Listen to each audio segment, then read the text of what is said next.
allons-y. Allons-y, bien. Eh bien, écoutez, euh,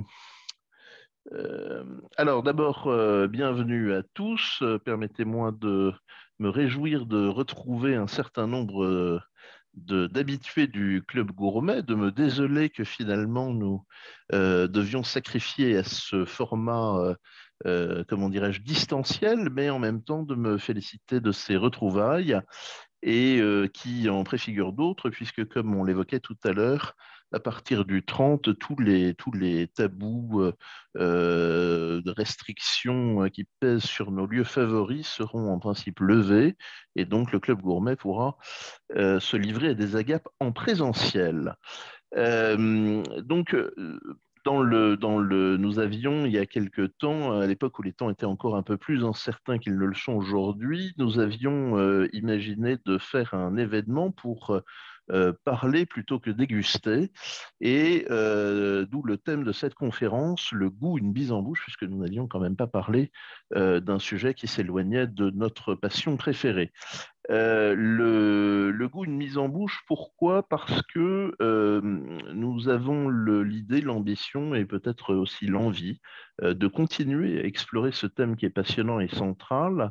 Euh, Nous avons aujourd'hui un plan qui consiste à évoquer assez, à survoler finalement le périmètre de ce sujet en parlant d'histoire, de chimie et puis de tendance, mais ce sera peut-être aussi l'occasion d'y revenir plus en détail avec des intervenants euh, plus spécialisés sur tel ou tel thème.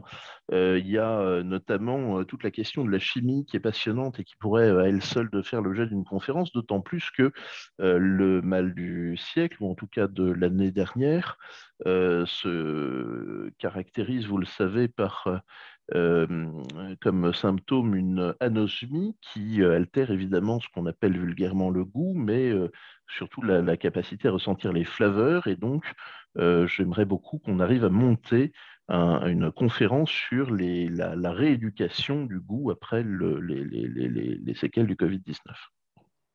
Alors, pour euh, aborder ce sujet aujourd'hui, donc nous avons deux intervenants. Nous avons Pierre-Yves Bournerias, qui est présent par pur népotisme, puisqu'il s'agit du beau-frère de notre vice-présidente Martine Bournerias, mais qui est surtout un œnologue distingué et subtil, spécialiste des vins de Champagne, et qui nous a fait l'amitié de venir avec un compère qui est un épicier. Alors, il ne s'agit pas d'un ancien élève d'HEC, enfin encore, je vais vérifier, mais des épiciers que nous aimons bien au Club Gourmet, c'est-à-dire de ces gens passionnés qui sélectionnent des produits. Donc, votre épicerie, Sébastien Fuchs, s'appelle Les Bons Vivants.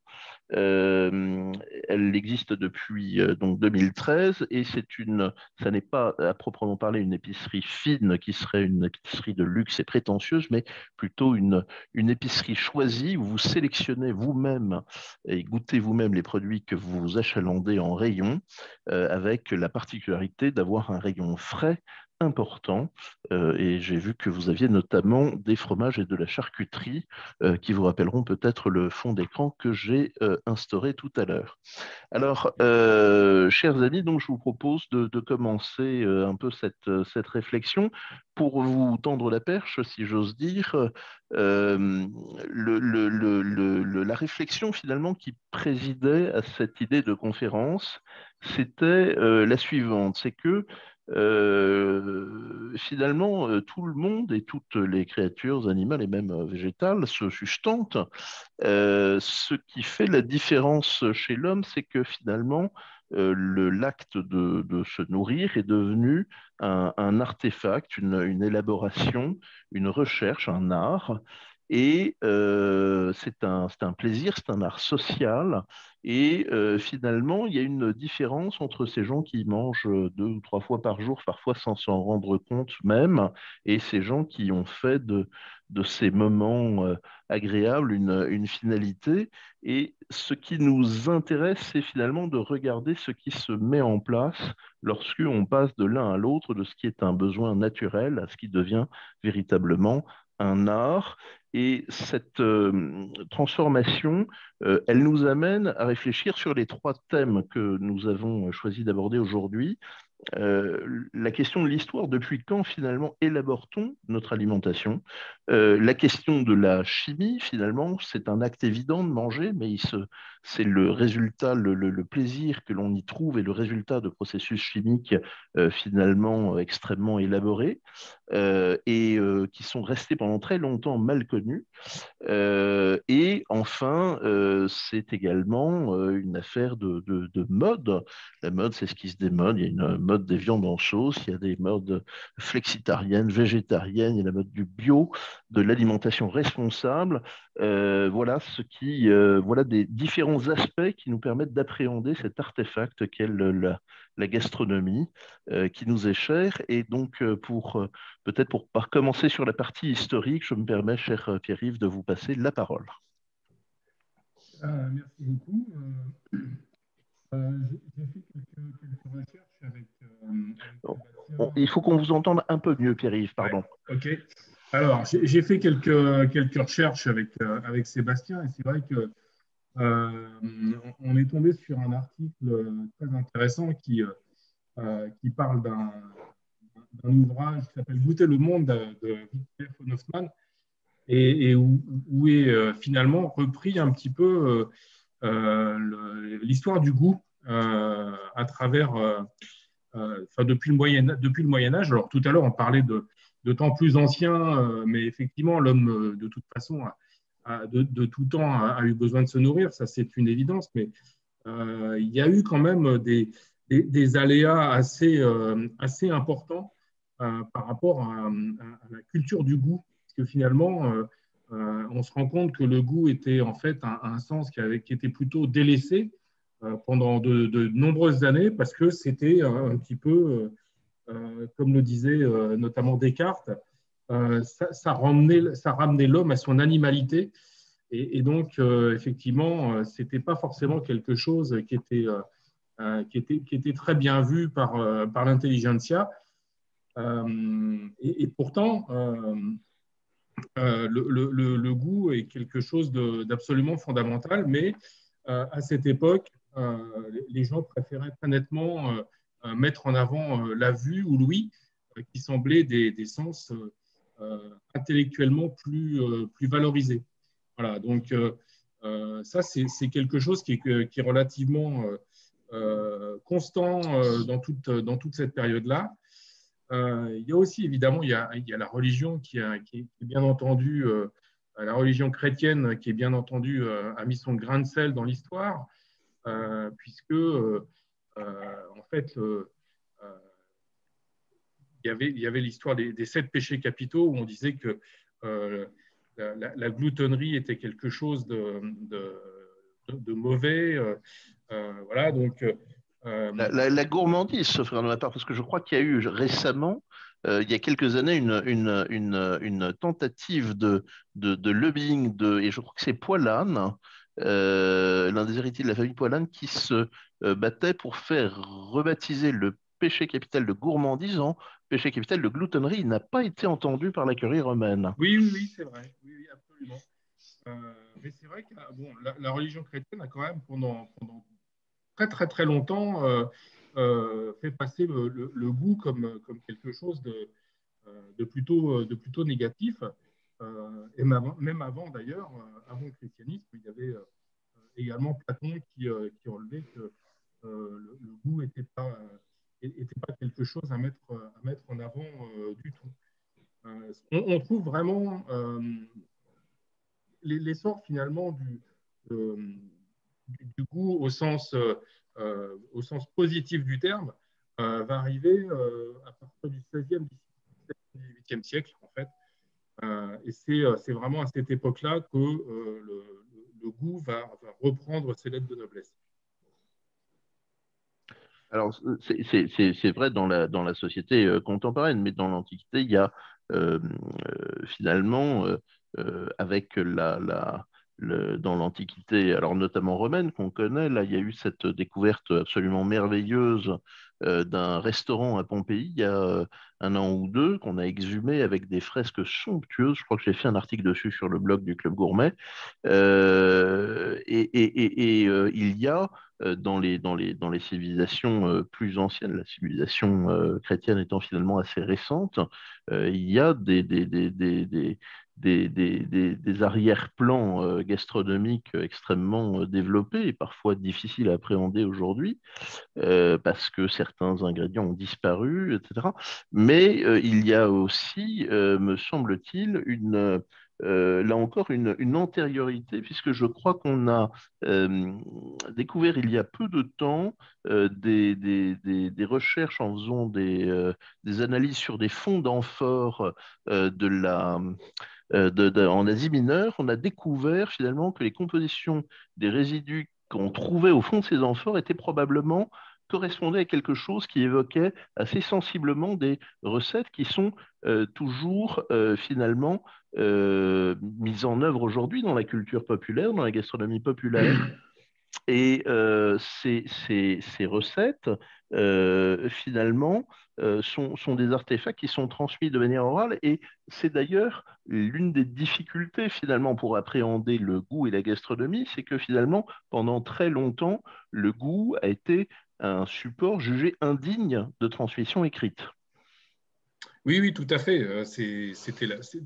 Jusqu'à relativement récemment, c'était de toute façon la tradition orale qui prévalait et qui prévaut encore beaucoup, hein.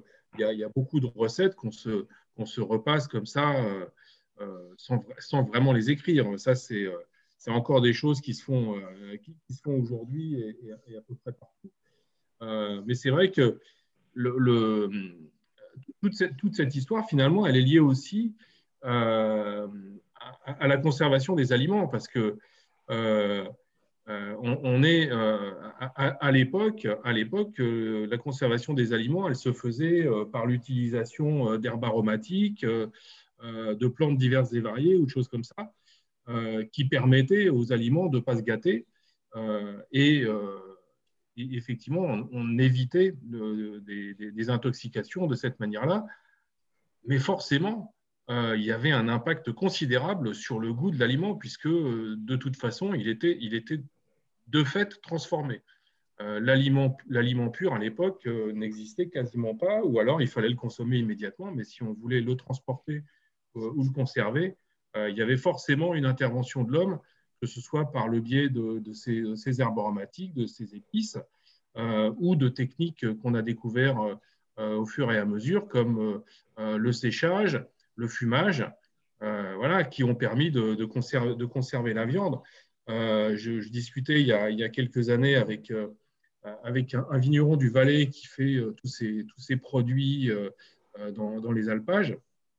Et en fait, il m'expliquait que le fumage et le séchage étaient vraiment des choses qui étaient très géographiques, puisque le séchage est permis si l'hygrométrie de l'air permet d'avoir une bonne circulation de l'air avec un air sec.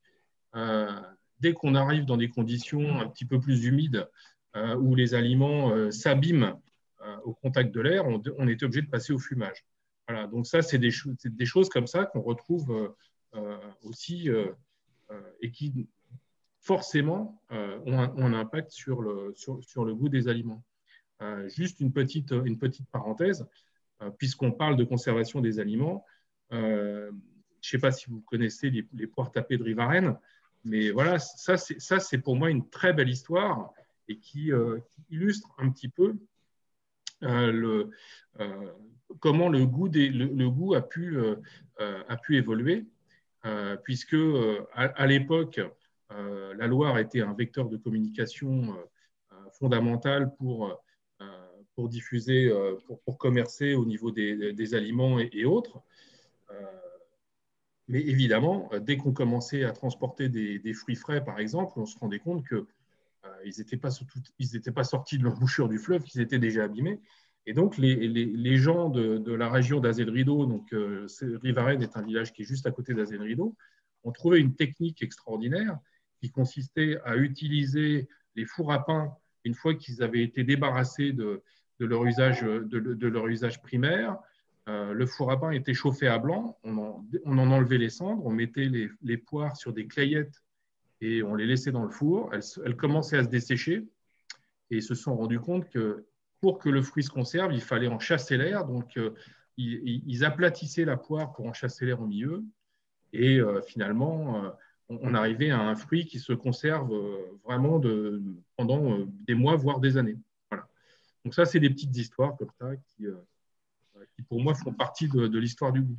Mais vous avez raison de souligner qu'il y a ces techniques finalement de préservation qui sont extrêmement importantes et qui sont non seulement des techniques de préservation, mais qui sont des techniques d'assaisonnement et de goût, puisque par exemple, c'est toute l'histoire des sauces finalement.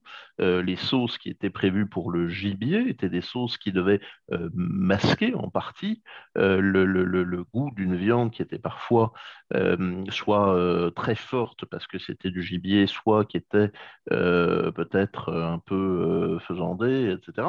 Et donc, il y a finalement il y a une véritable, il y a, au fond, on a pendant une longue période finalement une cuisine populaire et une cuisine élitiste qui subsiste avec une cuisine élitiste. Et là, on va faire un jeu de mots sur la notion de goût. On a une cuisine goûteuse et une cuisine de bon goût qui est là pour impressionner socialement, avec des recettes qui sont parfois d'ailleurs considérées comme des prodiges naturels qui permettent de faire pousser en hiver des fruits hors saison, des choses comme ça, ou de cuire des volailles vivantes. Je crois que j'avais retrouvé un manuel de cuisine du Moyen Âge qui décrivait ces techniques miraculeuses.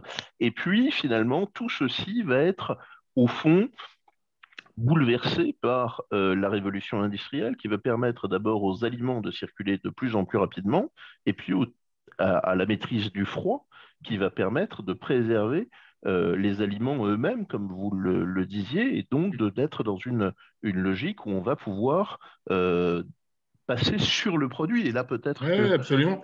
Mais c'est au XVIIIe siècle qu'on passe de la sauce protectrice à la sauce goûteuse et que les sauces deviennent un vrai art culinaire.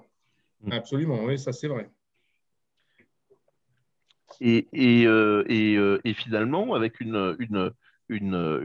là on va peut-être empiéter sur la troisième partie, mais avec des évolutions, y compris hygiénistes, et qui ne sont pas forcément d'ailleurs négatives, qui vont proscrire d'une partie du répertoire un certain nombre de recettes qui utilisaient, par exemple, des ingrédients susceptibles de dégénérer en salmonelle, etc., notamment les crèmes aux œufs qui ont été proscrites du régime de la pâtisserie. Est-ce que... Je réponds à une question, excusez-moi, je vous interromps parce que j'ai vu passer allez-y, allez-y. une question sur le chat. Donc, l'ouvrage que je cite au tout début, c'est un ouvrage de Victoria von Hoffmann qui s'appelle Goûter le monde. Et donc, alors je ne sais pas dans quel... c'est un ouvrage c'est une auteure belge. Donc voilà, je pense que vous pourrez le trouver facilement. Ce que je vais faire ça. Ça va être plus simple. Voilà, comme ça, vous avez vous avez le bouquin. Voilà. L'Europe alimentaire, on va essayer de retrouver la référence et de la mettre dans le texte. Voilà. Et alors vous, Sébastien, qui êtes finalement un dénicheur et un amateur de produits, qui avez la chance de vivre dans cette époque contemporaine qui vous autorise le frais et qui vous épargne le souci de mourir tel va-t-elle parce que la marée n'arrive pas à temps pour le banquet du princier, quel est votre regard finalement sur cette évolution euh, des techniques et des pratiques autour du goût et des aliments que finalement vous devez côtoyer d'assez près parce que au fond, en allant à la recherche de produits, il y a, j'imagine, beaucoup de produits de tradition dont les recettes sont immémoriales. Alors, tout à fait, on parlait de techniques de conservation à l'instant et Et si je reprends l'exemple du fumage et du séchage, c'est un très bon exemple qui montre aujourd'hui les problèmes des fois de déséquilibre qu'on peut trouver. Aujourd'hui, quand vous avez un produit qui est fumé trop chaud, trop vite, vous avez en fait une notion d'hydrocarbure, vous avez un produit qui va, on va dire, presque sentir le goudron. Ça sera assez volatile, donc vous aurez peut-être, avec un petit peu d'ouverture du produit, un équilibre qui peut se créer.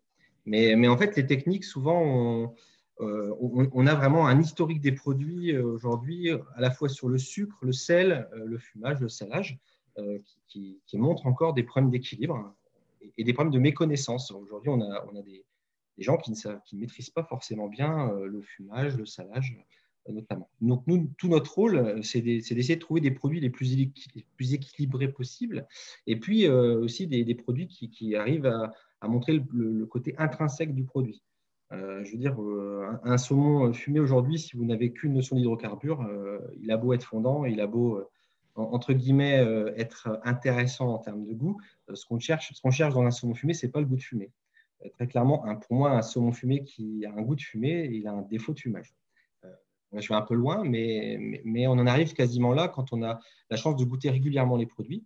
Et notre rôle, vraiment, c'est ça, c'est de sélectionner des produits qui soient le plus équilibrés possible, qui montrent le mieux possible le produit tel qu'il est, son goût intrinsèque.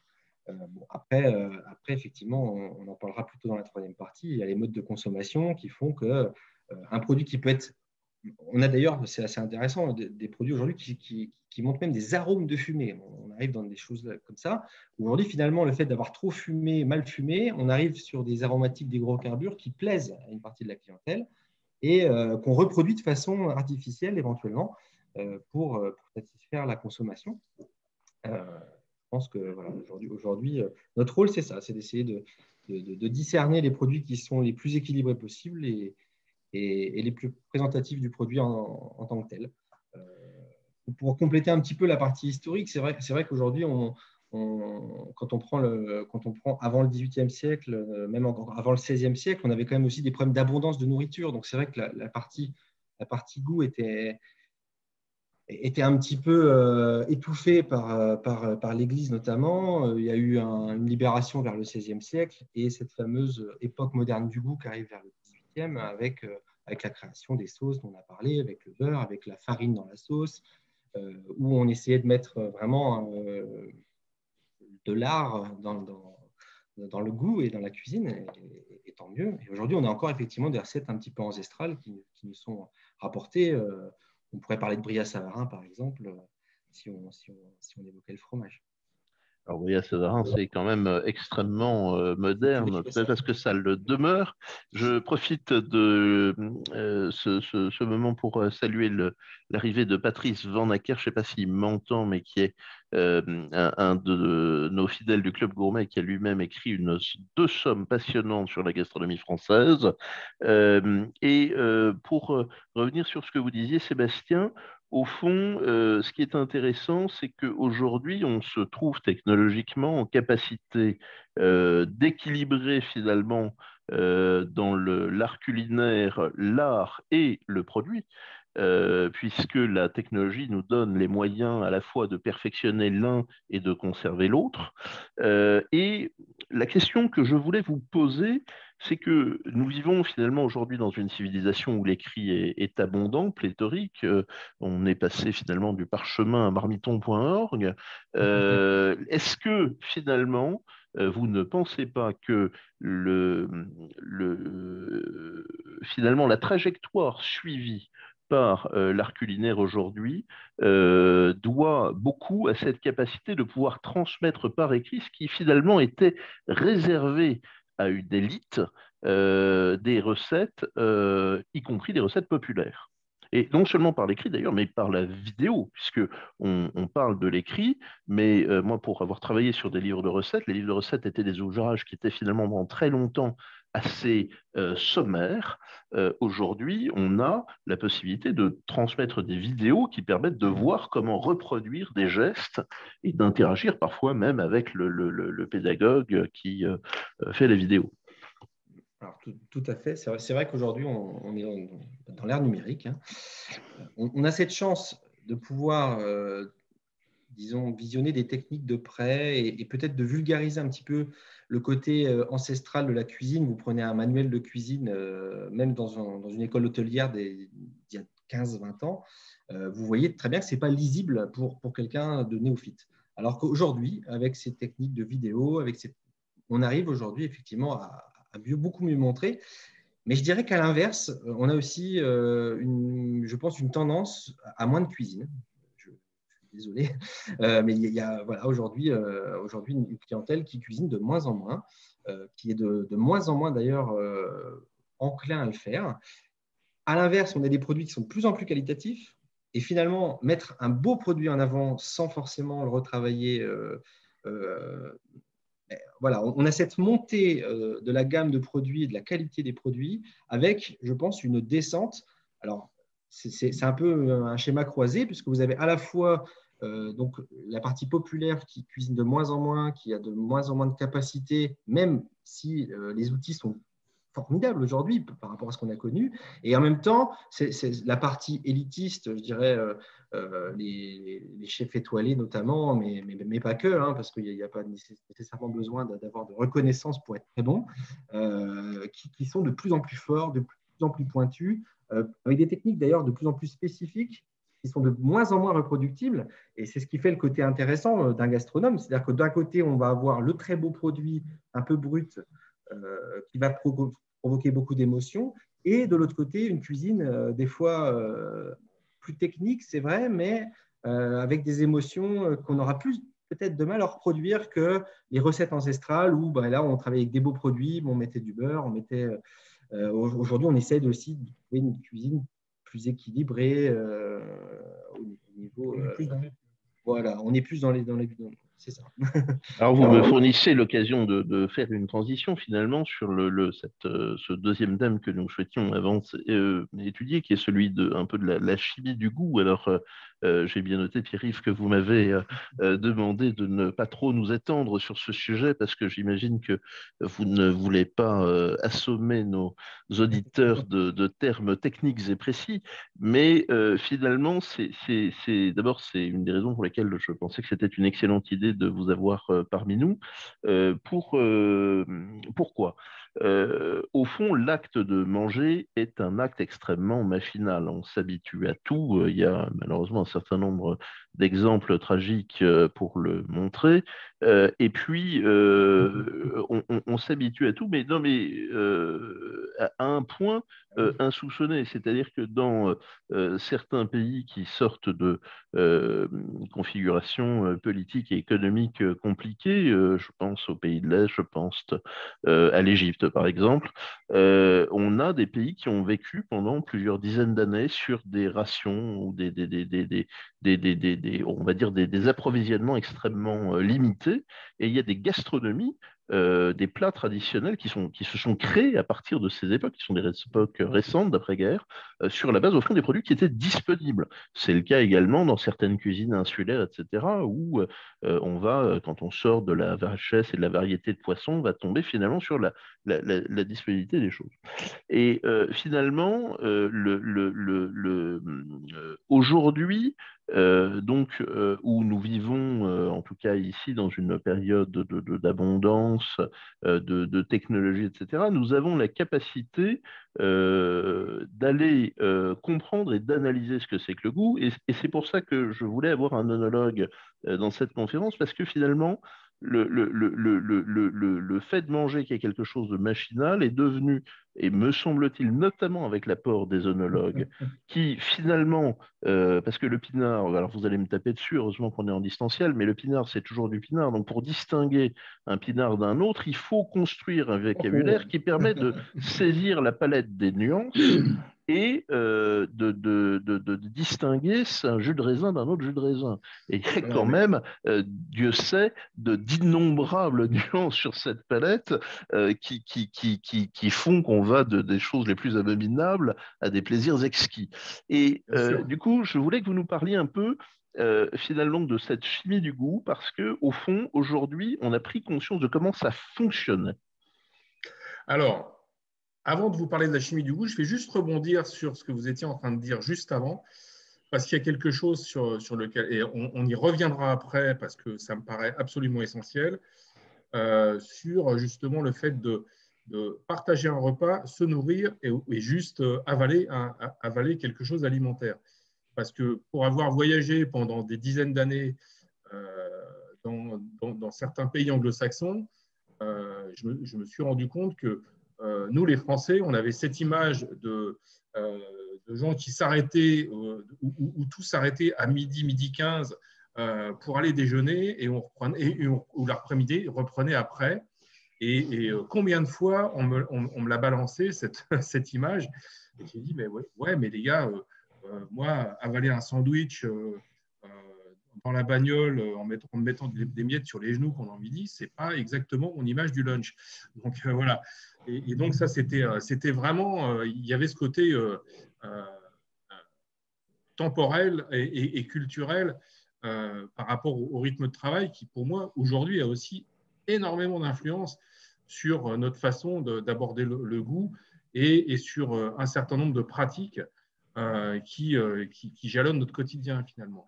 Donc voilà, on y reviendra après, mais je voulais juste... Oui, ça va être vraiment l'un des angles d'attaque de notre troisième partie, qui est la civilisation finalement du goût, oui. la sociabilisation, les habitudes alimentaires, les habitudes en matière de goût, absolument. Voilà. Et alors, si on parle un petit peu voilà. de goût, de papilles, de flaveurs, de saveurs, décrivez-nous un peu tout ça. On va arriver tout simplement à la dégustation. Finalement, la dégustation qui se fait en diverses phases.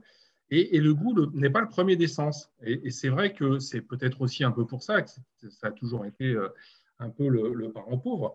Parce que finalement, quel est le premier sens qu'on utilise quand on va essayer d'apprécier un aliment, qu'il soit solide ou liquide? Évidemment, le premier sens qui va nous servir, c'est la vue. Hein, on est tous d'accord avec ça. D'ailleurs, on a une étude très intéressante du professeur MacLeod, qui est un grand neurophysiologiste, qui a beaucoup écrit sur la dégustation et qui dit que effectivement, une fois qu'on a vu l'aliment, encore une fois que ce soit solide ou liquide, hein, là je parle au sens large, l'influence de la vue va déjà prédéfinir notre appréciation de ce qu'on va déguster. Et c'est super important. Pour le vin, c'est fondamental, par exemple, et en particulier pour les vins effervescents. Quand vous avez dans une flûte, et quand je dis flûte, là je parle encore une fois, il y aurait beaucoup à dire sur la forme du verre, mais quand vous avez dans votre verre des grosses bulles et pas de mousse, ou quand vous avez des bulles très fines avec un joli cordon, déjà, votre dégustation, elle est soit foutue, soit elle va bien se passer. Voilà. Et c'est vrai que quand vous avez déjà franchi ce cap, après, vous allez pouvoir passer aux autres sens.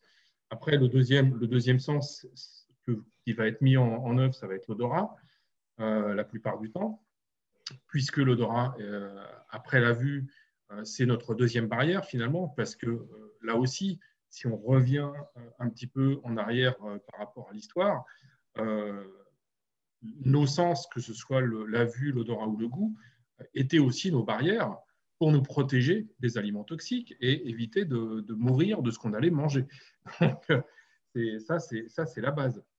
Hein, donc, il ne faut pas oublier ça. Avant le plaisir, il y avait déjà cette notion de savoir reconnaître quel aliment on va pouvoir consommer ou pas. Donc, une fois qu'on a passé le cap de l'odorat, arrivé le goût. Bon, évidemment, tout est lié, puisque les papilles, vous en avez sur la langue, vous en avez dans les fosses nasales, et tout va interagir. Voilà. Mais qu'est-ce que le goût? Le goût, il est fait d'un peu tout ça, finalement, quelque part. Alors, c'est intéressant ce que vous dites, puisqu'il y a effectivement de nombreux, il y a finalement, il y a nombreux contre-exemples d'aliments ou de préparations finalement un peu déconcertantes. Là, je pense que Martine, tu t'en souviens, mais ma femme a fait il n'y a pas très longtemps des préparations avec du durian. Je ne sais pas si vous connaissez le durian. Le Ah oui, durian, le dit surnommé, pardonnez-moi de cette trivialité, le fruit qui pue, c'est lui, oui. qui est un fruit tout à fait étonnant. Je vous invite à regarder sur Wikipédia. J'essaierai d'en faire une note de blog. C'est un fruit qui est tout à fait curieux, qui a une saveur qui est extrêmement agréable et qui a un parfum qui est complètement déconcertant, non pas tellement parce qu'ils sentent mauvais à proprement parler, mais parce que la composition des parfums qu'il exhale est tellement prolifique finalement que les organes sensoriels sont déconcertés et deux personnes ne savent pas dire ce que sent ce fruit, ne peuvent pas le déterminer. Et je crois que les chimistes eux-mêmes ont du mal à s'y repérer dans les différents molécules chimiques qui sont issues de ça. Mais sans aller aussi loin, nous avons le cas des abats qui appellent une conceptualisation du plat et qui freinent souvent certains convives. Euh, et donc, finalement, effectivement, il y a non seulement enfin, le goût se combine et c'est au fond l'aboutissement d'un chemin parfois un peu héroïque pour déguster tout cela. Sébastien, qu'est-ce que vous aimeriez nous dire là-dessus? Alors, il y a beaucoup de choses à dire parce que, comme vous l'avez dit dès le départ, ça pourrait faire l'objet d'une conférence en soi. D'ailleurs, je Ben, nous recommande. avons bien l'intention de la faire. Alors, je vous recommande, Avis à la population. si vous en avez le temps, de faire l'école du nez à Paris, parce que j'ai fait cette formation et je trouve que c'est assez formidable. Euh, voilà, petite pub pour eux. Déjà, une petite distinction, parce que souvent on fait on fait pas le distinguo. Le goût, aujourd'hui, c'est uniquement le sucré, le sel, l'acide, l'amer, l'umami. Et Voilà. en fait, vraiment, ce qu'on va avoir comme ressenti, ça va passer par le nez, hein, par le rétro-olfactif. Alors, pour malheureusement avoir eu le Covid moi-même il y a un an et avoir perdu l'odorat, quand vous n'avez plus que le goût, je peux vous dire que c'est un peu particulier. C'est-à-dire que vous n'avez plus qu'une notion d'acidité, de sucre, d'amertume, et plus du tout de goût tel qu'on l'entend aujourd'hui, c'est-à-dire les différentes Flaveur. les aromatiques qu'on peut ressentir. Après chimiquement, c'est un petit peu compliqué le goût, puisque finalement, on n'est pas on n'est pas tous égaux les uns et les autres, et on n'a pas tous la même génétique. Donc, si on prend l'égalité, sur le nez, c'est assez incroyable. On peut aller je crois, c'est de 1 à 1000 ou de 1 à 10 000 entre un individu et un autre. On sait que si on teste au hasard, on a 30% d'écart entre vous et moi. Vous allez avoir des ressentis très différents. Donc, quand vous sentez un plat, quand vous avez un rétro-olfactif sur un plat, vous n'allez pas forcément ressentir la même chose. Et on va plutôt avoir tendance à organiser notre mémoire du goût comme des mémoires uniques. On est capable de sentir plusieurs milliards d'odeurs. C'est incroyable. Moi, j'ai découvert ça justement dans cette formation. Les odeurs sont cataloguées et on n'a pas finalement, par exemple, un mélange. On dit, tiens, il y a 3 odeurs différentes. Non, c'est un mélange d'odeurs qui va faire une odeur un petit peu unique. Et donc, le fruit dont vous parliez, effectivement, vu qu'il a l'air d'être très complexe, va être ressenti très différemment d'une personne à l'autre. Et c'est vrai que ça, c'est assez intéressant parce que nous, aujourd'hui, quand on fait goûter nos produits, plus on apprend, plus on est humble, en fait, hein, si on va par là, puisque la dégustation qu'on peut faire soi-même va forcément être unique et différente d'un individu à l'autre. L'idée d'un des bons dégustateurs, je pense, c'est d'éliminer les aberrations, les exagérations peut-être, de trouver les bons équilibres et ensuite de laisser le plaisir à chacun avec sa propre interprétation de la dégustation qu'il va faire. J'en profite au passage pour tout de suite éliminer une légende urbaine sur la langue, n'est-ce pas? On a lu pendant des années et j'avoue que même moi, dans les cours de dégustation que j'ai pu voir en œnologie il y a un peu plus de 30 ans, on nous décrivait la langue comme étant zonée, c'est-à-dire qu'il y avait des zones qui sentaient l'acidité, des zones qui sentaient l'amertume, des zones qui sentaient le salé, des zones qui sentaient le sucré. C'est absolument faux. toutes les papilles de la langue sont multifonctions et donc il n'y a pas de zone préférentielle au niveau de la langue. Hein, donc ça, il faut absolument se sortir cette idée de la tête. Donc voilà, effectivement, vous allez sentir d'une manière un peu différente, mais encore une fois, c'est une question d'interaction. Les sensations n'arrivant jamais seules, c'est très difficile de dire à quel endroit vous sentez telle ou telle chose. C'est vrai que l'astringence, vous allez la sentir plutôt sur les côtés, que effectivement, elle va colmater les glandes salivaires. Et donc, Bon, un peu plus fort, s'il vous plaît, Pierre-Yves. elle va colmater les glandes salivaires, donc forcément, vous allez le sentir plutôt sur les côtés du palais, parce que c'est là où il y en a le plus. Mais encore une fois, ce n'est pas des zones différenciées au niveau de la langue qui font que vous sentez une chose à un endroit particulier du palais. C'est plus la physiologie de votre palais qui va rentrer en ligne de compte. La langue, les papilles de la langue sentent tout de manière à peu près égale. D'accord. Alors, je sais pas si elle a pu nous rejoindre, mais il me semble que Valérie Moschetti, la patronne de notre section japonaise, était parmi nous, ce qui me donne prétexte pour vous demander si l'exercice n'est pas trop difficile pour les Occidentaux que nous sommes, de nous dire deux mots de l'umami, la fameuse cinquième saveur. C'est intéressant, c'est un beau sujet. Alors, l'umami, en fait, pour essayer de vous présenter facilement les choses, si vous prenez du sel et que vous le goûtez, vous allez avoir un pic d'intensité qui va durer entre 1 et 3 secondes. Vous allez sentir donc la salinité en début de bouche et vous verrez qu'au bout de 3 secondes, il ne se passe plus rien. L'umami, en fait, c'est dû aux acides aminés. Alors, plus précisément, le fameux glutamate dont on parle un peu ces derniers temps, qui lui va créer plutôt une longueur en bouche. C'est-à-dire on va avoir cette impression de salé, mais à partir du milieu de bouche, et c'est très long en bouche. Ça fait partie des choses les plus longues en bouche, comme d'ailleurs l'amertume. Alors, l'amertume, on l'a dit tout à l'heure, qui est un indicateur quand en tant que chasseur-cueilleur à l'époque, c'était plutôt pour identifier ce qui n'était pas bon pour nous. Donc, c'est quelque chose qui s'éduque. Hein, l'amertume, c'est vrai que dans un premier temps, c'est quelque chose de difficile. Et avec l'éducation, c'est vrai que c'est une aromatique qui est très longue en bouche. L'umami l'est également. Donc cette saveur, on va la retrouver notamment dans les charcuteries, les fromages qui sont affinés assez longtemps. On trouve souvent ces petits grains qu'on apparente à du sel alors que ce n'en est pas. En fait, c'est des glutamates.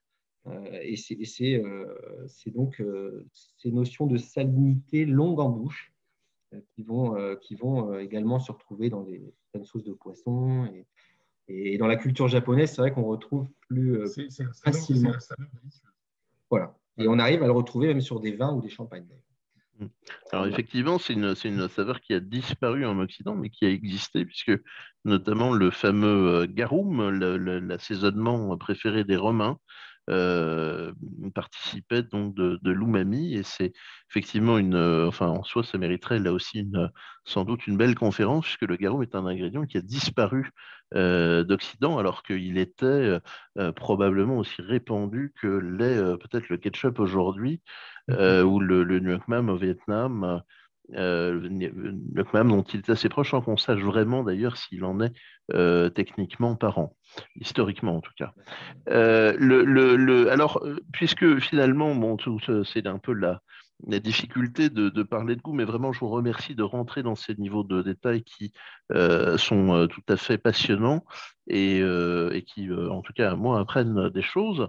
Il est difficile de parler de goût sans parler finalement de tout ce qui va aller, de tout ce qui va être extrêmement humain dans tout ce qui enveloppe le goût, c'est-à-dire à la fois l'émotion, le social, la civilisation du goût, l'habitude.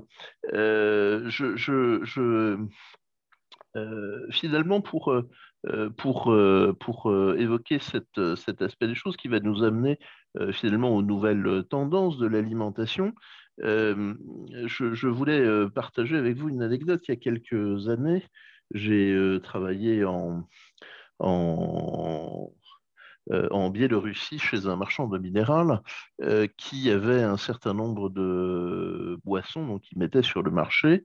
Et de manière assez contre-intuitive, une de ces boissons qui marchait le mieux contre les sodas de nouvelle génération qui étaient importés par Coca-Cola, Nestlé et autres, c'était une espèce d'abominable limonade de goût soviétique, en fait, qui était typique de l'ère soviétique. Et en fait, son truc explosait les ventes parce que c'était le goût de l'enfance, donc d'une enfance qui n'était pas forcément extrêmement heureuse, parce qu'en Biélorussie, il ne faut pas exagérer la nation, mais ne prenez pas l'avion en Biélorussie. Mais finalement, il y a dans l'éducation, dans le parcours de quelqu'un, il y a des goûts qui vont s'imprimer dans une mémoire qui est à la fois gustative, olfactive, mais surtout affective, et qui vont finalement faire des profils de goût et des tendances de goût qui vont marquer des générations, des populations particulières. Et donc, voilà, je voulais vous livrer cette anecdote pour commencer à parler, au fond, de ces tendances du goût, celles qu'on identifie aujourd'hui, celles qui sont anciennes et celles qui sont nouvelles. Pour ceux qui sont allés, qui ont eu la chance d'aller en Australie ou en Nouvelle-Zélande, si vous avez pris une poutine de Vegemite au petit déjeuner, vous vous en souviendrez. Cette espèce de pâte de levure ultra salée. Et effectivement, là, on est effectivement là dans l'umami parce que je peux vous dire que la longueur en bouche est terrifiante. Voilà, ça c'est un produit absolument typique et historique et tellement culturel de l'Australie. Alors, on vous a mal entendu, mais c'est la Marmite, c'est ça? C'est la Marmite ou Vegemite, ouais. Ouais, absolument, oui, oui. Qui est un produit très Commonwealth. Euh, Absolument, ouais. Il y a également des études qui ont été faites par Coca-Cola. Voilà, aujourd'hui, Coca-Cola met quasiment 2 fois plus de sucre en Asie, en Asie en Europe. On est sur des 7 grammes et on monte à 13 grammes, par exemple, en Inde ou en Chine, parce que justement, on a ce côté culturel, et ce côté culturel est assez marqué. On voit vraiment une habitude de sucre, notamment sur ces pays asiatiques. Et vous avez d'autres exemples qui sont assez probants sur le sujet. Alors, Et en génétique. ce qui concerne l'Asie, parce que, effectivement, et ça, c'est des choses. J'ai voyagé pendant une dizaine. plus fort, Pierre, plus fort. J'ai voyagé pendant une dizaine d'années régulièrement en Thaïlande pour suivre une cave qui partait de Bangkok. Et effectivement, il m'expliquait régulièrement Plus fort toujours. ils avaient un vrai souci avec tout ce qui était acidité et notamment effervescence. Alors, acidité plus effervescence, effectivement, ça renforce la sensation et ça donne des choses qu'ils aiment absolument pas. Les Chinois qui prétendent apprécier le champagne font un vrai effort pour comprendre l'effervescence et pour l'apprécier. Mais naturellement, ce n'est pas quelque chose qu'ils apprécient. Et j'ai un ami qui travaille chez Danone qui m'avait expliqué qu'à l'époque, il y a de nombreuses années, quand ils avaient commencé à rentrer sur le marché chinois, ils avaient fait un flop retentissant au début parce que leur yaourt ne plaisait absolument pas au goût chinois et ils ont dû refaire complètement leur process, réadapter leur recette, utiliser des ferments lactiques différents qui donnaient des sensations plus douces et moins acides pour pouvoir pénétrer le marché chinois. Alors, il y a, là encore, dans mon expérience personnelle, il y a une très grande difficulté pour ce phénomène qui finalement est lui aussi assez récent, qui est celui des chefs qui s'exportent avec des franchises comme Ducasse, mais donc moi j'avais travaillé aux côtés de Philippe Conticini. Il y a une très très grande difficulté qu'il y a à reproduire une recette sur un marché étrangers pour deux raisons. La première, c'est que c'est techniquement extrêmement difficile de trouver des aliments de base qui ont le même goût et les mêmes caractéristiques de cuisson, par exemple, mais c'est également très aléatoire qu'un goût qui fonctionne à Paris fonctionne à Londres ou à Tokyo. Régulièrement, dans les adaptations de cartes pour des marchés étrangers, il y a effectivement, c'est le talent des chefs qui ont cette capacité d'être des architectes du goût, il y a une prise en compte des habitudes et des goûts locaux. C'est-à-dire qu'il y a effectivement une habitude. Et donc, quand vous passez sur là encore, je reprends l'exemple du marché japonais, si on peut parler de marché, le Japon, qui est un pays qui n'est pas du tout un pays mineur en termes de tradition gastronomique, c'est tout l'inverse, C'est clair. a des aliments de base qui ne sont pas ceux qu'on trouve en France. Et là, je vais me permettre de faire un instant sordide de publicité pour un pâtissier japonais qui est avenue de Breteuil et que Martine connaît bien d'ailleurs, qui était un pâtissier japonais qui faisait de la pâtisserie française au Japon, qui en a eu marre de travailler avec des produits locaux, qui a rendu son tablier et vendu sa boutique et qui est venu s'installer en France pour pouvoir faire enfin de la pâtisserie française avec des produits français. Et donc, on voit bien que dans la répartition, effectivement, des aliments de base, mais aussi des habitudes, des émotions, de la construction des émotions alimentaires, il y a dans le village mondialisé encore de redoutables différences qui sont peut-être d'ailleurs moins redoutables que merveilleuses, mais c'est un autre sujet. Qu'est-ce que pour parler un peu des tendances qu'on connaît en Europe, alors le pâtissier japonais c'est Mori Yoshida et c'est pas la peine d'y aller après 15 heures de l'après-midi, il a tout vendu. Il est fermé le lundi et le mardi. Je vous mets le lien en description tout de suite.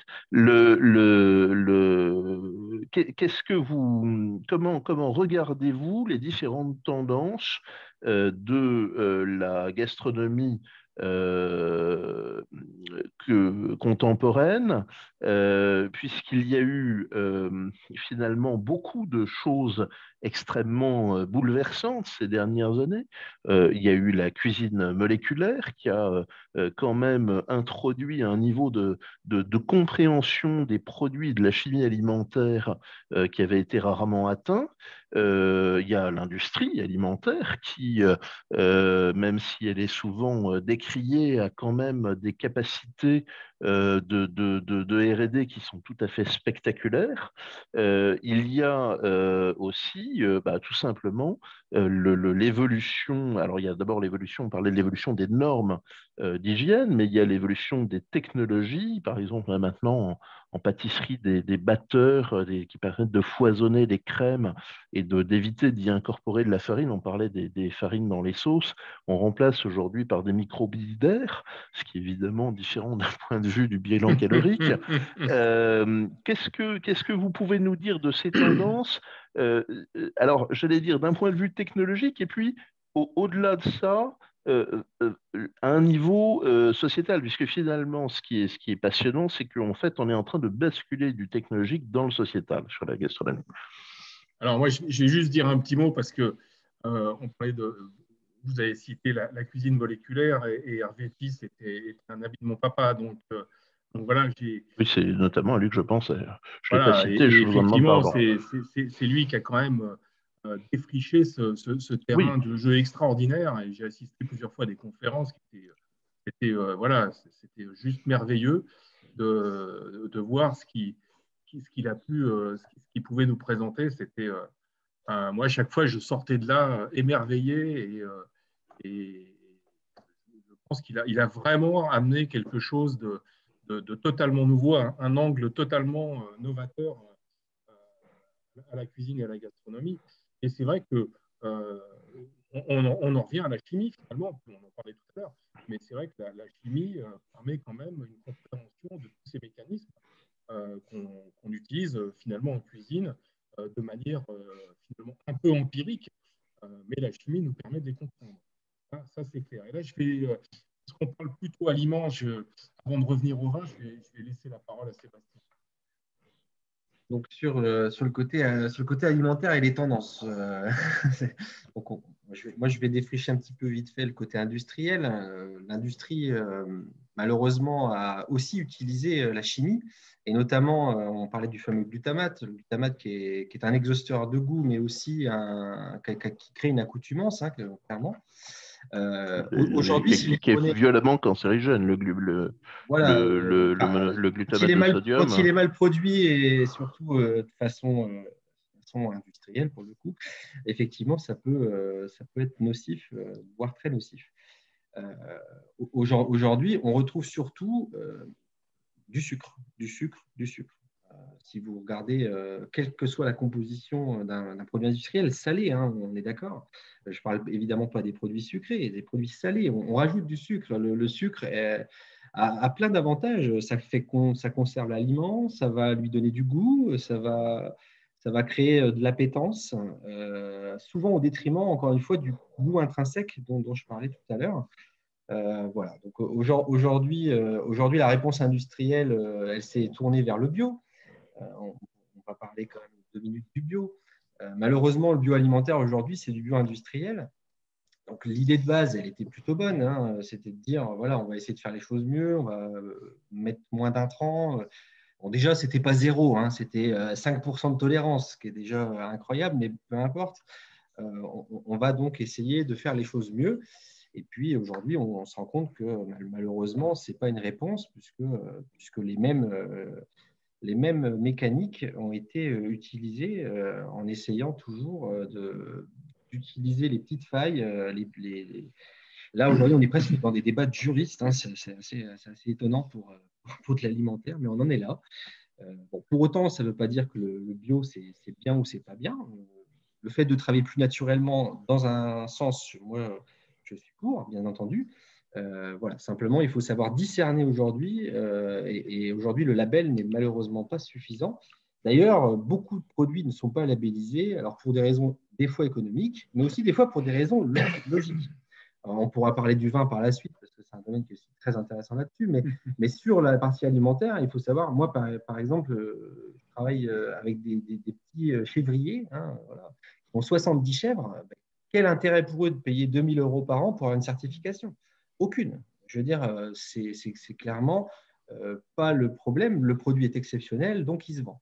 Il n'y a pas besoin forcément d'être labellisé. Donc aujourd'hui, on est arrivé malheureusement à une segmentation de la clientèle, où on a une clientèle, enfin nous en tout cas, je parle pour la province, hein, je ne suis pas forcément spécialiste sur le sujet, mais moi ce que je remarque, c'est qu'il y a une clientèle bio aujourd'hui qui veut du bio à tout prix, au détriment complètement du goût.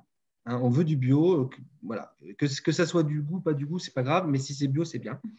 Et puis, on a la clientèle qui cherche le goût, c'est nous un petit peu celle qu'on essaie de représenter, où on va chercher un produit labellisé ou pas. Moi, j'ai des produits bio, pas bio. Ce n'est pas mon critère de recherche. Mon critère de recherche, c'est encore une fois un produit qui soit naturel et goûteux, ce qui fait la différence, à mon avis. Et malheureusement, aujourd'hui, on a ce clivage qui se fait en disant les gens ont l'impression, en achetant du bio, de faire peut-être un acte économique, écologique pour la société, peut-être pour eux-mêmes aussi, de manger plus sainement. Bon, je pense qu'aujourd'hui, manger sainement, ça passe aussi par un équilibre, comme pour tout. Et l'équilibre, il passe aussi dans les choix qu'on fait. C'est évident que les différents aliments, lorsqu'on mange un peu de tout, on le dit souvent, hein, mais l'abus est nocif, quel qu'il soit. Je pense que pour la gastronomie et le goût, c'est la même chose. On peut tout à fait prendre des émotions dans des choses simples et équilibrées, tout en alliant un petit peu la gourmandise et puis voilà, des aliments un peu plus riches. Alors, je vous ai bien entendu donc sur ces questions. Si vous me permettez de rebondir, finalement, on a parlé du bio, qui est là, au fond, le premier label marketing que vous avez suggéré. Il en existe beaucoup d'autres, ils ont tendance à proliférer. Il y a les notions de circuit court, il y a On va parler, puisque j'ai vu que Martine avait une question des notions de biodynamie, de vin naturel, etc. Mais finalement, effectivement, vous le rappeliez, ces labels, ce sont devant tout des normes et des certifications qui, d'abord, sont une industrie à part entière et, accessoirement, qui ne sont pas forcément garantes de goût d'abord et puis d'hygiène alimentaire, puisque finalement, ce qui peut être admis ou dans une norme enfin, ce qu'une norme peut admettre enfin, une norme peut admettre enfin, peut interdire un certain nombre de pratiques dangereuses, etc. Et d'un autre côté, admettre des choses qui sont des monstruosités. Là, je lisais actuellement il y avait un papier assez préoccupant dans Le Monde sur le poisson de la Baltique. Alors, peut-être que si je devais aller pêcher, je n'irais pas pêcher dans la Baltique, mais où on racontait que, sans parler on peut vous vendre du poisson finalement sauvage qui est pêché en pleine mer, mais qui contient des doses d'hypérite décomposées, puisque on a droppé tous les stocks d'hypérite de la Première et de la Seconde Guerre mondiale dans la Baltique. Et ça, c'est sans parler des radionucléides, puisqu'on a depuis balancé d'autres choses dans la Baltique. Mais donc, pour en revenir finalement à ces tendances, si on s'intéresse un peu à l'aspect sociologique, puisque vous en parliez, vous disiez, voilà, les gens ont la volonté de faire un geste qui est à la fois citoyen, parfois qui est un geste d'hygiène alimentaire pour eux-mêmes. Qu'est-ce que ça dit finalement du rapport à la nourriture? Parce que d'un côté, on parle de ces certifications qui sont ce qu'elles sont, mais on a d'un autre côté une industrie de produits ultra transformés aussi. Si vous allez acheter un jambon chez Lidl, enfin, je sais pas, enfin, j'ai peur. La France a peur. Ça dépend si vous aimez la saumure ou pas, quoi.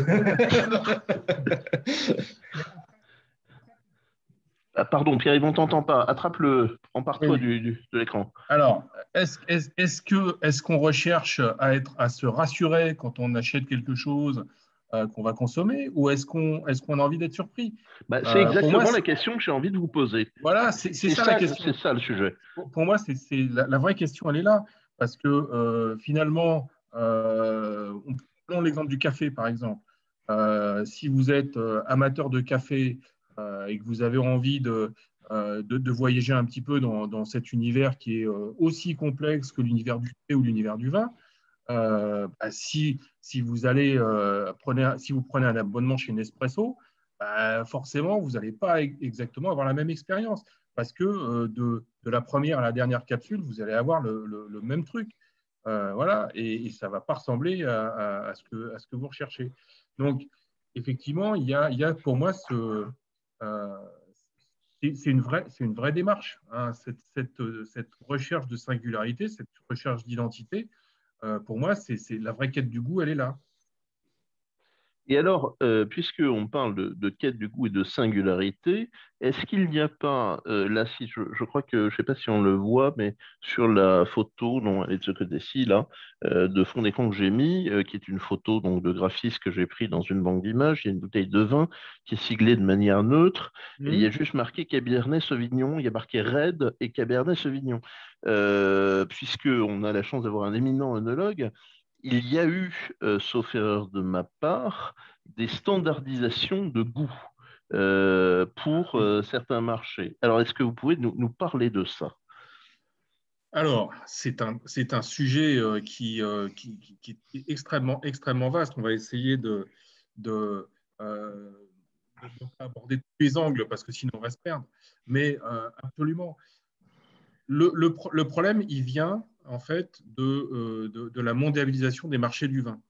En fait, quand la France a commencé à exporter du vin, on s'est vite rendu compte qu'il y avait des noms, des labels, donc Bourgogne, Bordeaux, Champagne, qui se vendaient mieux que d'autres. Et donc, voilà, la vraie question, c'était et les autres, comment ils vont faire pour vendre leur vin? Ça, c'était déjà la première question. Ensuite, On s'est rendu compte que, et ça on s'en est rendu compte très rapidement, que le consommateur n'y connaît à peu près rien, voire rien du tout. Et donc, quand on a commencé à expliquer aux gens que le Bourgogne était fait avec du Pinot Noir, le Bordeaux avec du Cabernet Sauvignon, du Merlot, et que le Champagne avait encore d'autres spécificités qui ne tenaient pas seulement à son encépagement, mais aussi à sa méthode d'élaboration, on s'est vite rendu compte qu'il ne fallait pas aller sur ce terrain-là. Et par contre-coup, les gens du Nouveau Monde, entre guillemets, puisque maintenant, c'est plus tout à fait le Nouveau Monde a beaucoup changé en termes de vin, mais les gens du Nouveau Monde de l'époque, donc l'Australie, la Californie, etc., se sont dit, bah, puisque Bourgogne, Bordeaux, les gens ne comprennent pas ce que c'est, on va marquer le nom du cépage. Comme ça, encore une fois, les gens vont mieux comprendre ce qu'il y a dans la bouteille. Et donc, effectivement, il y a eu cette espèce de clash entre des gens qui avaient cette vision très marketée du vin, avec une notion de terroir qui était absolument inconnue, puisque de toute façon, ça c'est quelque chose qu'ils n'avaient pas encore, pas forcément voulu comprendre ou voulu intégrer dans leur démarche. Donc, ils ont dit, on va faire du Chardonnay, du Cabernet Sauvignon, du Merlot, de la Syrah, comme ça les gens ils comprendront. Ça va être très simple. Versus Bourgogne, Bordeaux, etc. Voilà. Et ça, ce débat, il continue. Hein. Je veux dire, il n'est pas prêt de s'éteindre. Et de toute façon, nous, on est campé sur notre système d'appellation contrôlée, qui fait que de toute façon, on ne sortira pas de ce système-là. Et heureusement, parce que j'ai envie de dire, c'est quand même grâce à ce système-là que la France est quand même encore dans cette position aujourd'hui dans le monde du vin. Et voilà, donc c'est vrai que... Est-ce que vous pensez que cette standardisation des goûts, qui n'est pas forcément d'ailleurs seulement une standardisation des goûts, qui peut être une standardisation des produits, peut ou risque de s'étendre à d'autres domaines de l'alimentaire? Je voyais par exemple le trafic qu'il y a sur les tomates cœur de bœuf, bien qu'on ne voit plus une seule. Enfin, il y a pas de tomates cœur de bœuf, mais vous avez des tomates côtelées, etc., qui ressemblent à et qu'on vous market sous la cœur de bœuf, elle ne le. ressemble pas à ça, hein, ça c'est sûr. Voilà. Est-ce que vous pensez finalement que avec une certaine forme de mondialisation alimentaire, on risque d'arriver à des standardisations de produits, pas seulement forcément par le goût d'ailleurs, pour finalement permettre l'export, la reconnaissance, l'identification? Bah, c'est toute l'histoire de l'industrie agroalimentaire, finalement. Parce que, en fait, par rapport à ce que disait Sébastien tout à l'heure, avec un petit producteur qui a 70 chèvres, ou un groupe comme Lactalis, ou si on revient dans le monde du vin, Pernod Ricard ou LVMH, il est évident que les logiques ne sont pas tout à fait les mêmes. Et après, on va rentrer plus dans un système de normatif qui va passer par des standards de qualité qui seront contrôlés avec des cahiers des charges, etc. etc. Effectivement, la singularité, elle n'a plus grand-chose à faire là-dedans. Et j'ai envie de dire, c'est pas parce qu'on fait de la qualité qu'on fait de la bonne qualité. Mais en même temps, Coca-Cola met plus de sucre en Asie qu'en France. Donc, il va, sous sa marque et sous sa norme, il va s'autoriser une. Bien sûr. Ça, c'est une adaptation génétique. Mais pour le vin, c'est pareil. Pour le vin, c'est pareil. En Champagne, quand vous dégorgez du vin pour le doser, le transformer dans son échelle de sucrosité, que ce soit brut nature, extra brut, brut, demi-sec, effectivement, vous vous rendez compte qu'il y a des marchés qui sont plus demandeurs d'extra brut, et puis d'autres qui sont plus demandeurs de brut. Le demi-sec, aujourd'hui, a quasiment disparu du paysage, mais c'est aussi pour d'autres raisons. C'est que le vin est un produit vivant qui est issu des vignobles, et les vignobles ne se déplacent pas, mais le climat change. Donc aujourd'hui, le profil des vins évolue aussi avec le changement climatique. Donc ça aussi, c'est un autre débat, mais ça a un impact considérable sur le monde viticole aujourd'hui. Alors,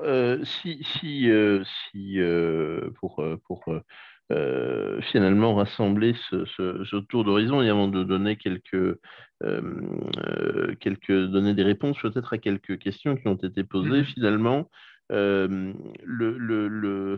ce voyage que vous nous avez fait, ce petit périple que vous nous avez esquissé sur cette question du goût, montre, et c'était un peu l'objectif de cette conférence, combien finalement de richesse, de diversité, pas de diversité si vous voulez comme les épices sur un bazar oriental, mais de diversité de problèmes, de typologie, de structure, d'habitus, etc., structurait cette question de la gastronomie et du goût.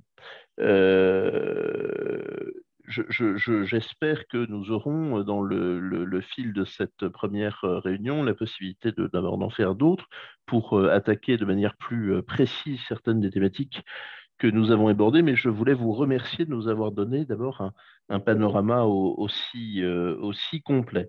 Je vais donc passer de vous relayer deux questions que vous avez peut-être aperçues.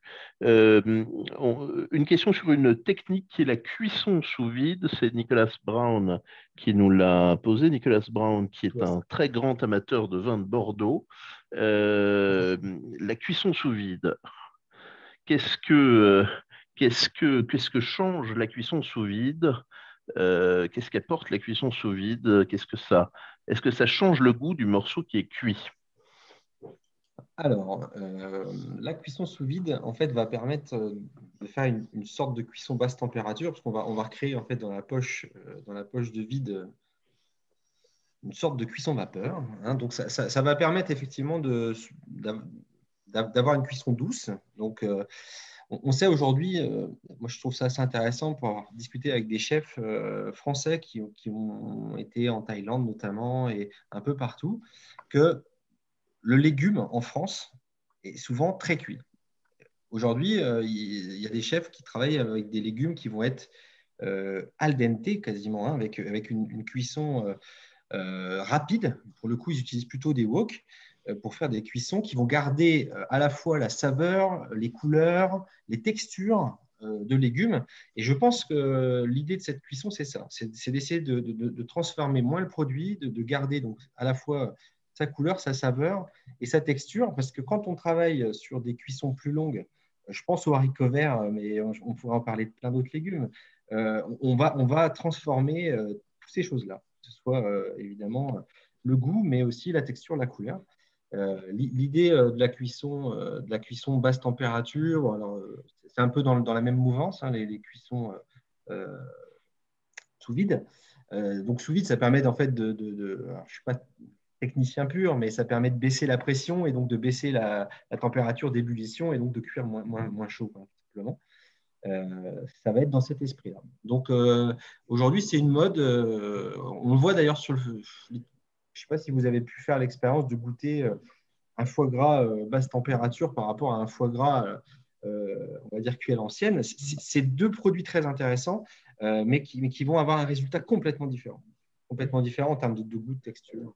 Est-ce que finalement, là, je reviens à ce qu'on se disait en tout début de conférence, où je vous parlais des traces de boucherie qu'on avait repérées dans les grottes au Maroc il y a 700 000 ans.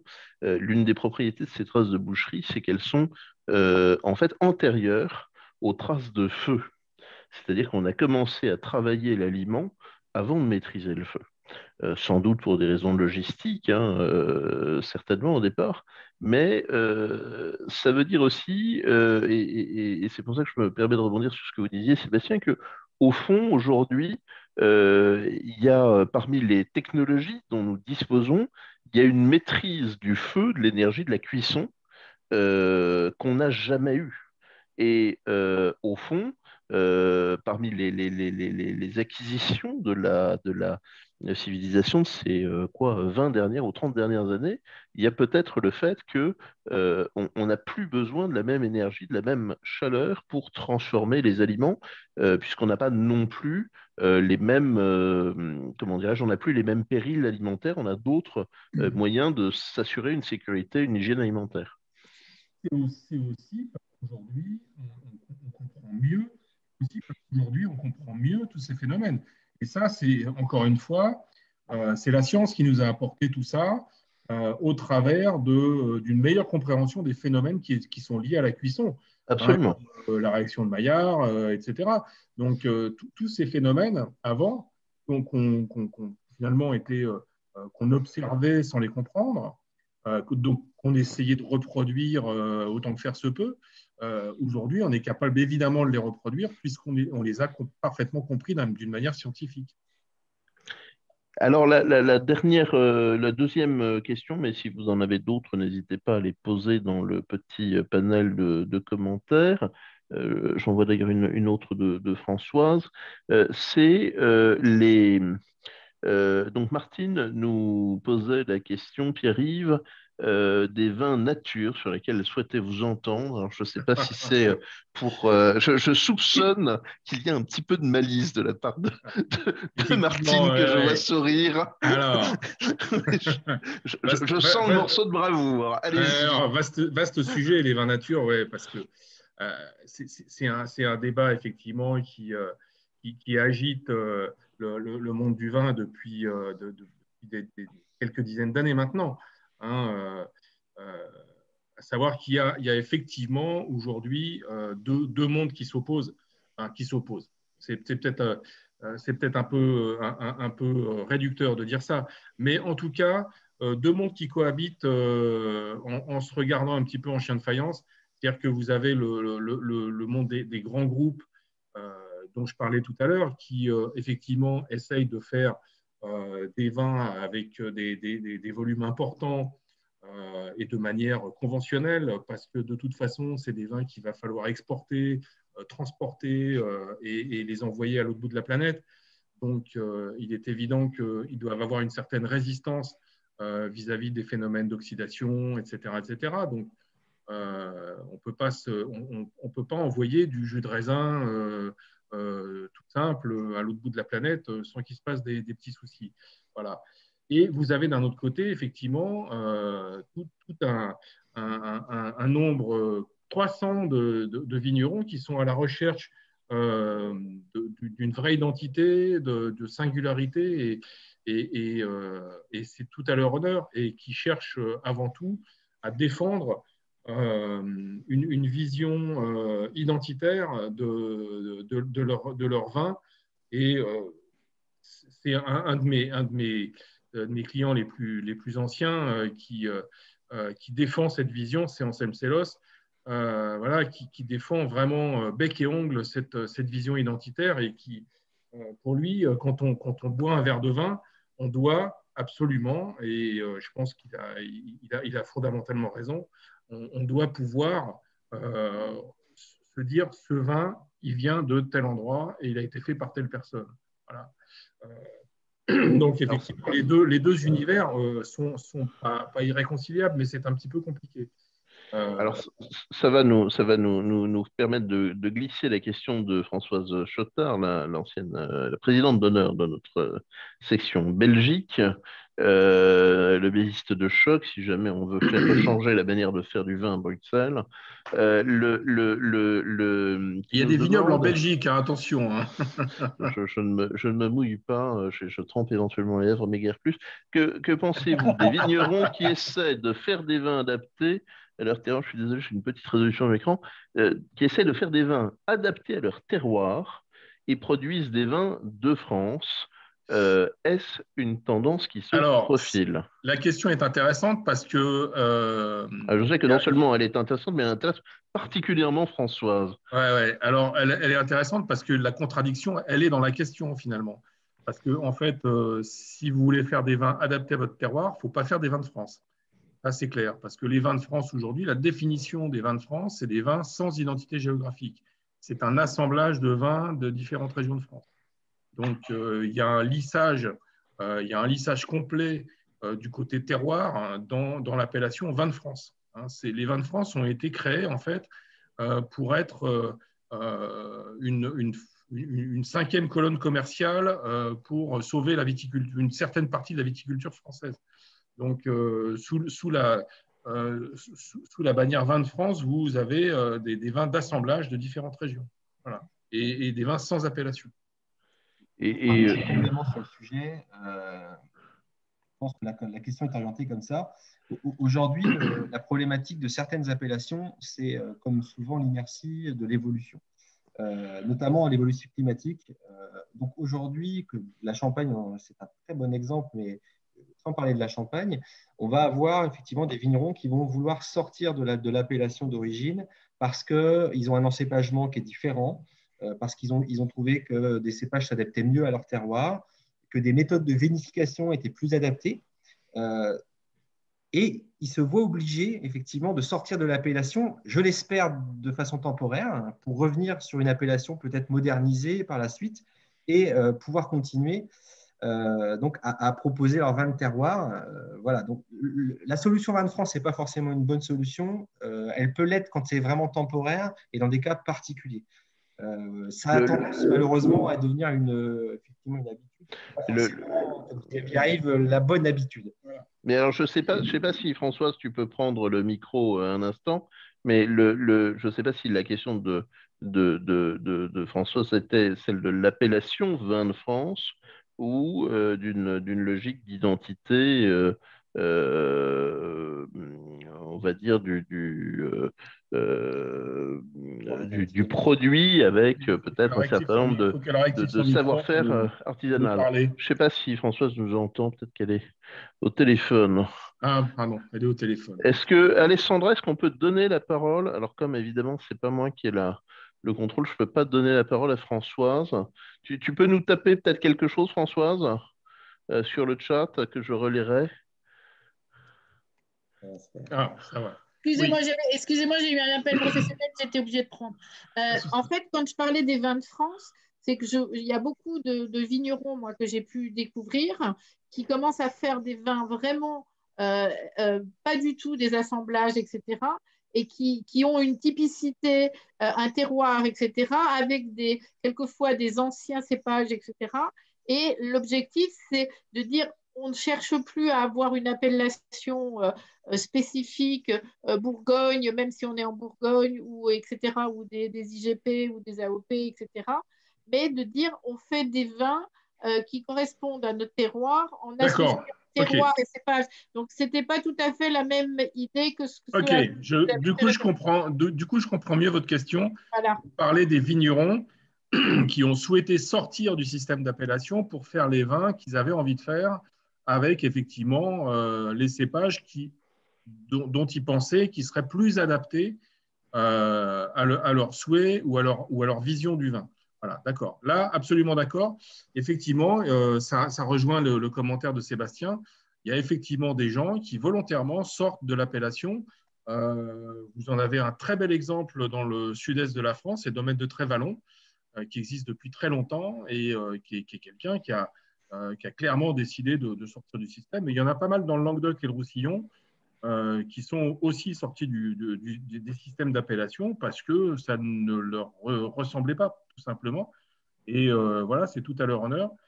Et je pense qu'effectivement, il y a quelques vignerons comme ça qui font des choses tout à fait intéressantes. Est-ce qu'il n'y a pas justement la place pour un label différent qui serait des vins d'identité et qui rassemblerait, sans uniformiser le goût, ces artisans qui travaillent un peu dans une direction ou dans une volonté semblable? J'ai envie de dire, ça passe par la réforme de l'INAO. Alors, l'INAO, tu nous vulgarises, l'Institut national des appellations d'origine. Ouais. Et donc, c'est un organisme qui a je ne sais plus si on peut parler d'inertie ou si ce n'est pas eux qui ont inventé le mot. en fait. Voilà. Ça commence pareil. Voilà. Donc, effectivement, c'est un petit peu compliqué. Et c'est pour ça, d'ailleurs, qu'on a cette génération de vignerons qui est sortie du système, parce qu'ils ils en ont eu assez de se battre contre, contre cette espèce de dogme qui est complètement figé. Et donc, ils se sont dit, de toute façon, si on ne peut pas changer le système de l'intérieur, sortons-en. Voilà. Et ça a été leur conclusion. Mais je voudrais revenir à ce que disait Martine tout à l'heure, puisqu'on était quand même parti pour parler des vins nature. Réponse du berger à la bergère. Et on ne va pas y échapper, parce que Alors, juste sans vouloir t'interrompre dans ton élan, Pierre-Yves, Jean-Luc Schilling qui a écrit un ouvrage remarquable qui s'appelle L'éloge immodéré du vin de Bordeaux, que tu connais peut-être, nous demande si un vin nature n'a pas a priori d'aptitude à vieillir. Qu'est-ce que tu en penses? eh ben voilà, on va rentrer dans le vif du sujet. Voilà, là c'est parti. C'est là qu'on est heureux de faire en distanciel. Hein. Voilà, ouais. Qu'est-ce qu'un vin nature finalement? Il y a plusieurs niveaux. On parlait tout à l'heure de bio, de biodynamie, etc. Si on prend le vigneron conventionnel, donc qui fait des traitements herbicides, fongicides, etc. dans ses vignes, qui va utiliser des produits œnologiques à différents niveaux de sa vinification. Voilà, ça c'est le cas, on va dire, c'est le vigneron, je dirais, de base qui est dans le circuit ultra conventionnel et c'est aujourd'hui quand même une majorité des vignerons dans pas mal de régions.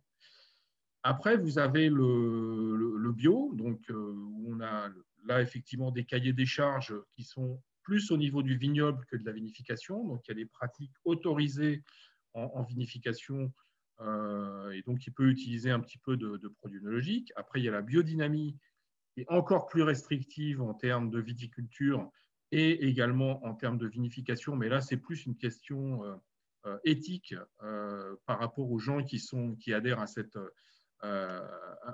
façon de voir les vins. Et après, le dernier degré, c'est ce qu'on appelle, alors c'est un peu un fourre-tout, ce qu'on appelle les vins nature. C'est-à-dire qu'il y a des gens qui prétendent que le bio, le biodynamie, c'est pas assez poussé pour eux. Et donc, ils disent, nous, finalement, pour faire du vin, on n'a besoin de rien.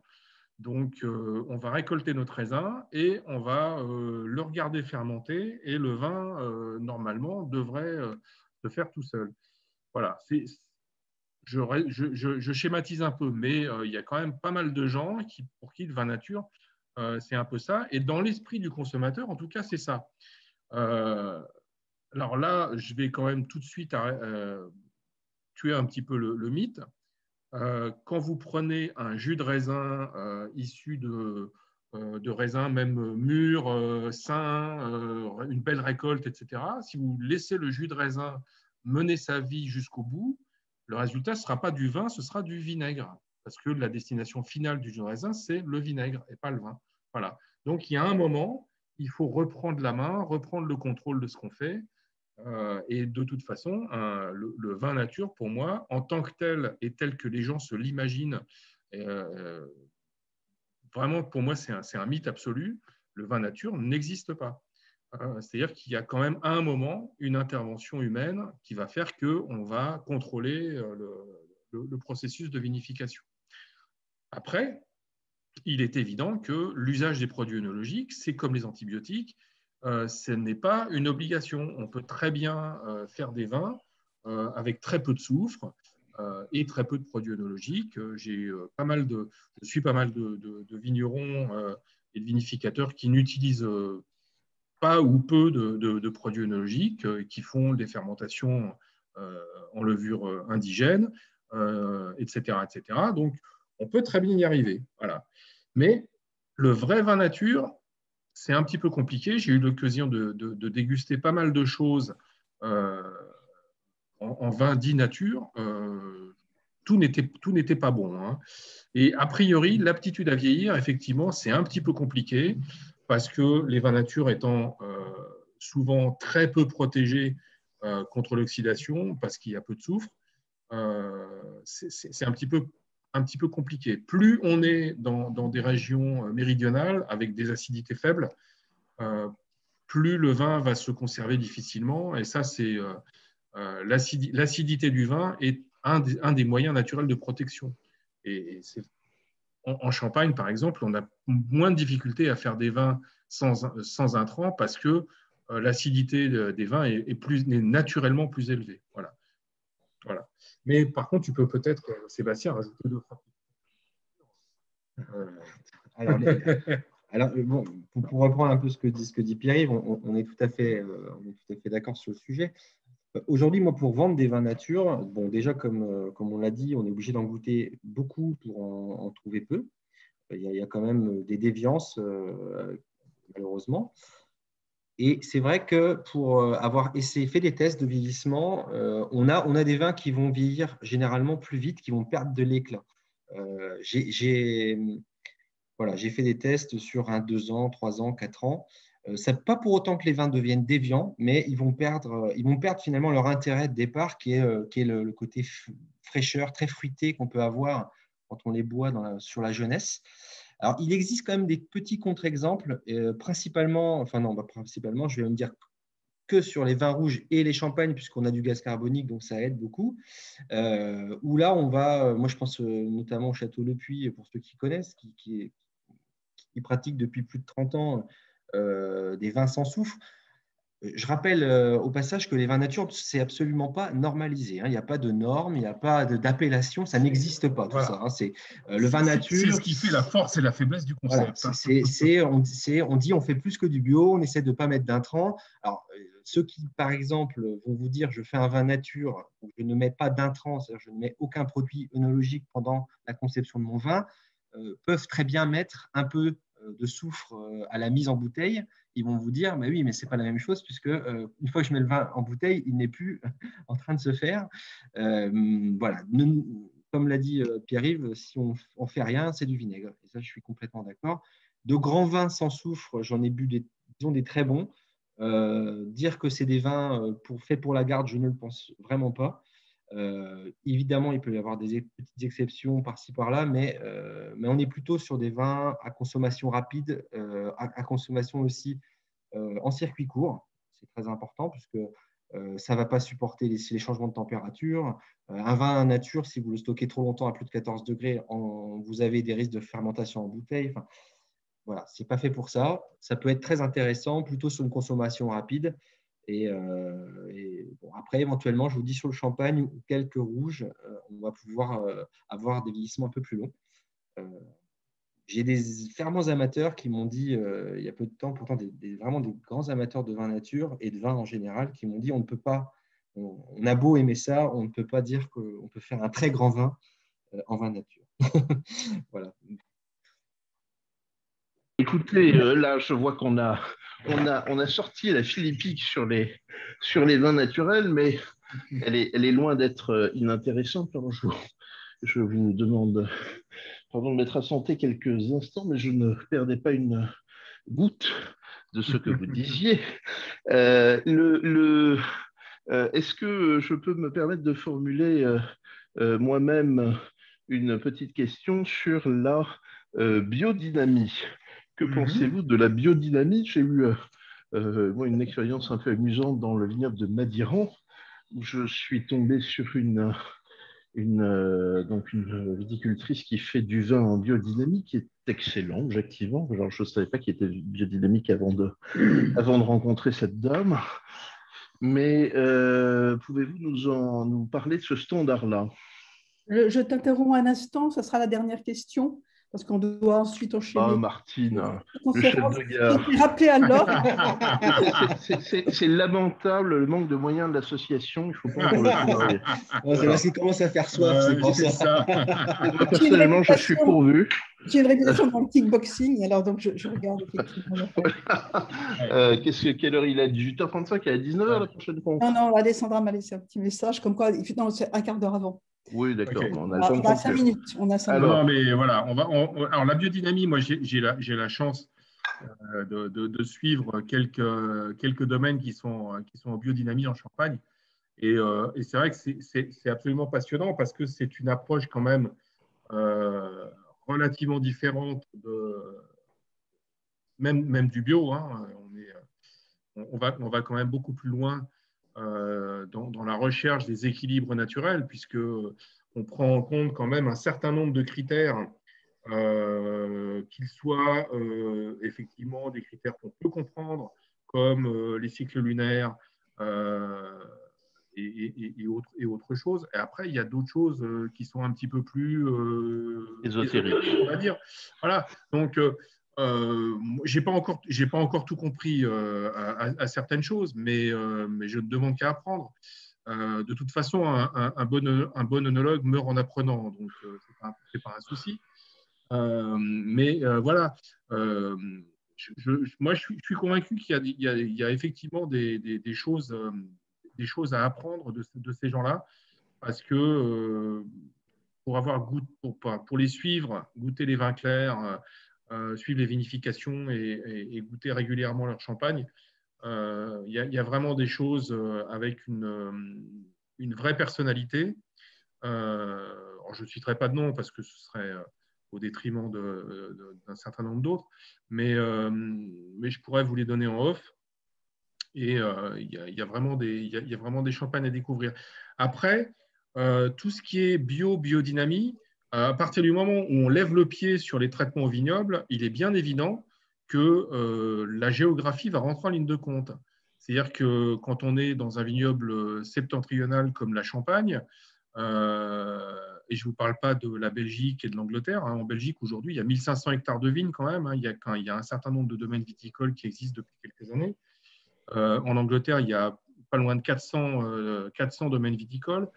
Je peux vous dire que la biodynamie, c'est encore quelque chose qu'ils ne sont pas prêts d'approcher.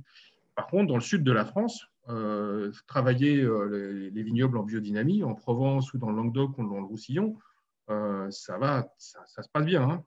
Tout va bien et le climat est absolument propice à ce genre de pratique. Voilà. Et alors, finalement, ce qui est intéressant et qui nous permet de boucler la boucle, c'est que finalement, ces pratiques-là, alors pour certaines qui sont très ésotériques, là, je crois qu'il y a notamment une histoire de corne où on enfouit enfin, je ne sais Voilà. plus quoi, enfin, je préfère ne pas le dire.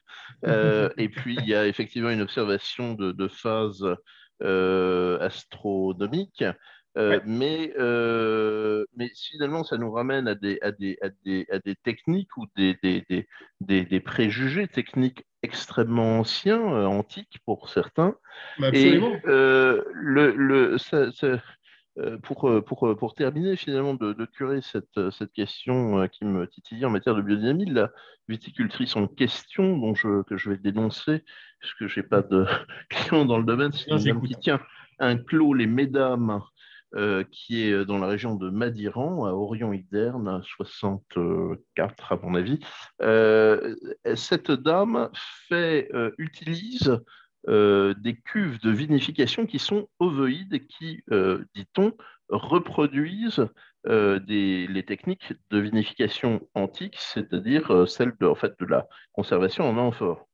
Est-ce que finalement, dans cette espèce de retour supposé, alors je note que je vois que la fin de la conférence approche, est-ce que dans ce retour finalement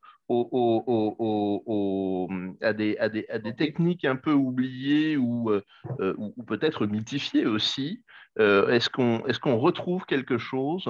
Est-ce qu'on ramène quelque chose dans votre expérience à vous, Pierre-Yves et Sébastien? Alors, moi, en termes de vinification, effectivement, il y a un retour absolument considérable d'un certain nombre de vieux contenants, finalement. Quand je dis vieux contenants, on va commencer par les fûts. Les fûts sont revenus en Champagne il y a une bonne trentaine d'années. Hein. Il y a 30 ans, la Champagne avait complètement laissé tomber, le travail en bois, le travail sous bois. Donc, c'était vraiment, c'est revenu il y a une bonne trentaine d'années. Et aujourd'hui, on voit réapparaître les amphores, voilà, et des choses comme ça qui sont effectivement les techniques les plus, finalement, les techniques les plus anciennes, puisque les amphores viennent de Géorgie, qui est le berceau de l'œnologie, finalement, de la viticulture et du vin.